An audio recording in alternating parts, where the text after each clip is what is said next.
Hello everyone, आज आपण बघणार आहोत एक नवीनशी मस्त रेसिपी, झटपट होणारी आणि मस्त लिंबूचं लोणचं बघणार आहोत। पण लिंबाचं आपण क्रशवालं लोणचं बघणार आहोत। लिंबाचे खूप सारे लोणच्याचे प्रकार येतात आणि हे पण मस्त झटपट होणारं लिंबूचं क्रशवालं लोणचं आहे। तर 15 ते 16 असे लिंबू घेतलेले आहे। आता मार्केटमध्ये खूप सारे लिंबू पण येत आहे आणि मस्त मध्ये जर लिंबूचं लोणचं असेल तर जेवणाची चव पण वाढवते आणि आपल्या आरोग्यासाठी पण लिंबू हे फायदेशीर असतात।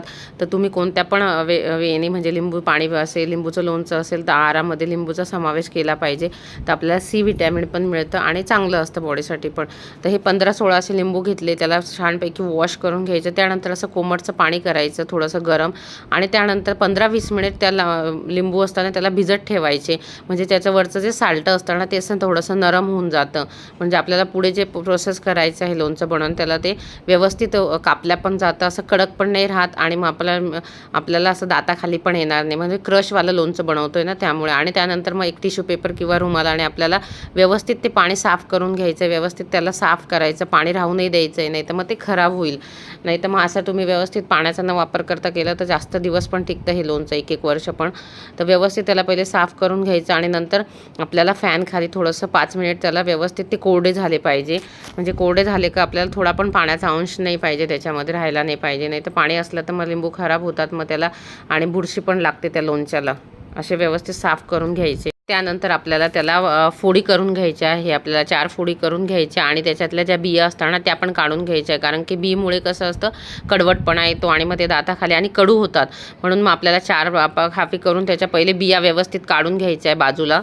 हे आरोग्यासाठी फायदेशीर आहे। तुम्ही जर सकाळी सकाळी उठून जर एका पाण्यामध्ये, कोमट पाण्यामध्ये थोडासा पूर्ण 1 लिंबू पिळून जर घेतला ना तर पूर्ण दिवसभर तुम्हाला एनर्जेटिक्स फील होतं आणि चांगलं असतं। सकाळी सकाळी जर लिंबू पाणी घेतलं तर थोडं कोमट पाण्यात फक्त लिंबू पाणी घ्यायचं, त्याच्यात साखर मीठ वगैरे काहीच नाही टाकायचं आणि तुम्हाला जर मध टाकायचं असेल टाकू शकता।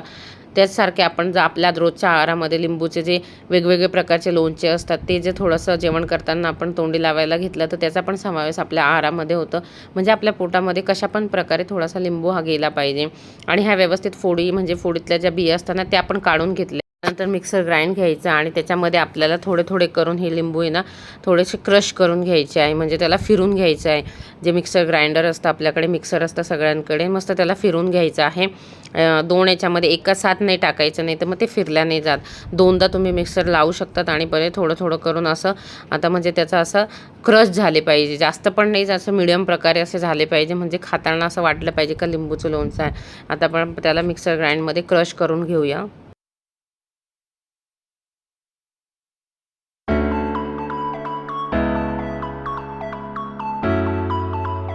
क्रश करायचं आहे आपल्याला आणि मग सगळे आपल्याला क्रश करून घ्यायचं आहे आणि नंतर बाजूला असं बाउलमध्ये पूर्ण जे क्रशवालेले आपण मिक्सर ग्राइंडमधून केलेलं आहे ना ते बाजूला काढून ठेवायचं आहे एखाद्या बाउलमध्ये किंवा प्लेटमध्ये। मग एक कढई घ्यायची, स्टीलची कढई घेतलेली, गॅसवर नाही ठेवायची, असे तुम्ही बाजूला ठेवू शकता। त्याच्यामध्ये ते सगळं जे क्रशवालं आपण लिंबू क्रश केलेले होते ना ते व्यवस्थित त्याच्यामध्ये काढून घ्यायचे आणि मग आपल्याला जो मसाला आपल्याला याच्या लोणच्यासाठी वापरायचा आहे, क्रश लोणचे लिंबूचं लोणच्यासाठी। आणि आता आपण जे 15-20 लिंबू घेतले त्याच्यापेक्षा आपण एक मोठी वाटी जो बाऊल असतो ना त्याचा गूळ घ्यायचा आहे, म्हणजे जास्त गूळ घ्यायचे।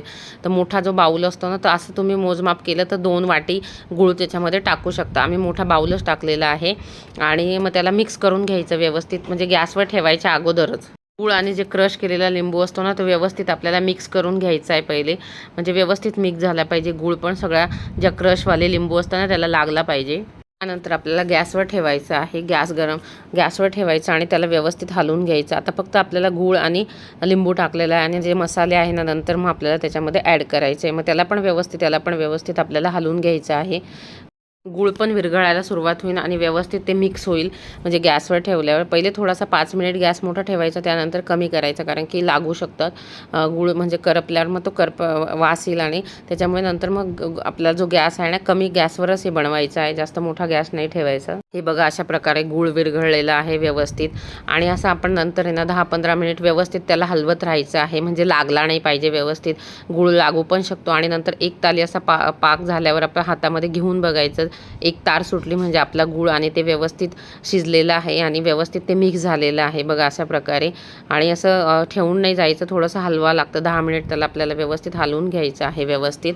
आणि मग हे बघा असा 1 ताली पास झाला म्हणजे आपला हे जे मिश्रण आहे ना, दोघी पण गूळ आणि जे क्रश केलेल्या लिंबाचं ते व्यवस्थित शिजलेलं आहे. त्यानंतर असा डार्क कलर होतो. त्यानंतर त्याच्यामध्ये 2 टीस्पून आपण मिरची पावडर टाकायची. तुम्हाला जर जास्त वाटत असेल तुम्ही जास्त पण टाकू शकता, पण 2 चमचा बस आहे. त्यानंतर जे काळा नमक असताना मीठ असताना ते टाकायचं, त्याच्याने टेस्ट खूप छान येते. आणि थोडंसं चमचा जिरा पावडर टाकायचे आणि स्वादानुसार नमक, थोडीशी अर्धा चमचा तुम्ही आमचूर पावडर पण टाकू शकता, त्याच्याने पण मस्त टेस्ट लागते. आणि मग व्यवस्थित ते मिक्स करून घ्यायचं आहे. तिखट तुमच्या अंदाजानुसार तुम्ही टाकू शकता. 2 चमचे मस्ट आहे 2 चमचे तुम्ही टाकू शकता. जास्त पण तिखट झालं तर मग ते खाल्लं पण नाही जात, पण ज्यांना तिखट जास्त आवडतं ते जास्त टाकू शकता. आणि असं बघा हे आपलं क्रशवालं लिंबूचं लोणचं बनवून मस्त तयार होतं. खूप टेस्टी झालं होतं आणि तुम्ही पण तुमच्या घरी असं करून बघा. आता उन्हाळ्याच्या दिवसामध्ये लोणचं खाण्यामध्ये मजाच मस्त असते. आपण सगळ्या जेवणामध्ये पण खाऊ शकतो, कुठल्या पण असं नॉर्मल पण खाऊ शकतो आणि तिखट पण नव्हतं आणि टेस्टी पण होतं हे लोणचं. व्यवस्थित काचेच्या बरणीमध्ये जर हे लोणचं भरून ठेवलं ना तर 1-1 वर्ष टिकतं. फक्त त्याला पाण्याचा हात लागता कामा नये. आणि तुम्हाला जेव्हा घ्यायचं असेल ना त्यावेळेस फक्त छोट्या बरणीमधून काढून ठेवायचं. बघा किती टेस्टी झालं होतं. बाहेर जसं बनतं ना तसंच टेस्टी लागतं.